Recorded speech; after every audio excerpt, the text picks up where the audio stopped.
জঙ্গলের পাশে ছোট্ট একটা গ্রাম ছিল। সেই গ্রামে একজন কৃষক থাকতেন।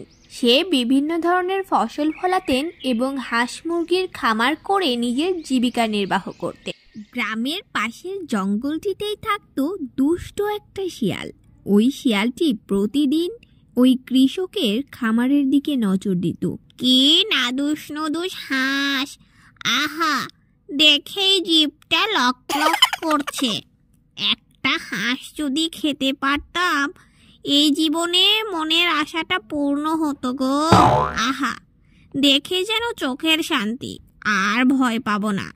আজকে রাতে ঠিক হানা দিব এই খামারে, আর এই খামার থেকে একটা হাঁস আমার খেতেই হবে।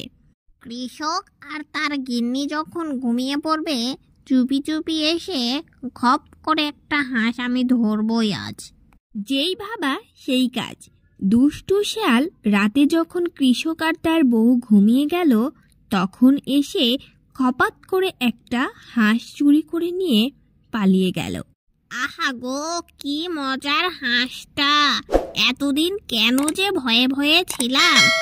আমি যে হাঁস চুরি করে আনলাম, বোকা কৃষক তো টেরই পেল না।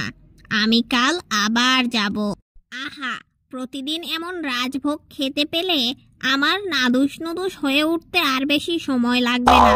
জঙ্গলে কিচ্ছু খেতে পাই না, হাড়গোড় সব বেরিয়ে গেছে বাপু। কটা দিন একটু জিভ ভরে মন ভরে খেতে পারবো। যতদিন এই কৃষক আর কৃষক গিন্নি টের না পায়, ততদিন আমার খাওয়া চলবেই।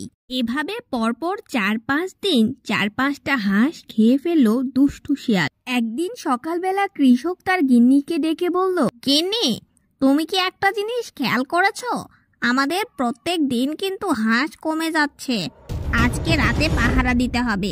যে হাঁস চুরি করতে আসবে তাকে এই লাঠি দিয়ে পিটিয়ে গ্রাম ছাড়া করব। রাত গভীর হলো আর দুষ্টু শিয়াল চুপি চুপি আবারও খামারে হানা দিল।